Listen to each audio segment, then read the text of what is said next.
Today we're out here in the city of Toluca Lake. Here we have a panel over here with a little profile attached to the wall to cover up the gap. Tandem Gate, it's pretty beautiful, double slider. We have 2 panels covering up this gap with the pedestrian door and 2 panels on each side.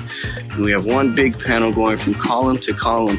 And it works because it fits in the little slot right here. It looks aesthetically pleasing. We have another pedestrian door over here, wall to wall, with the smart lock on it. I'm gonna go ahead and show you guys what's on the inside. For the side yard over here to the left, as you see, we have 3 pickets. We decided to go with the pickets, and the bushes are gonna be growing into them. Looks pretty good, guys. Here's the inside view of the product.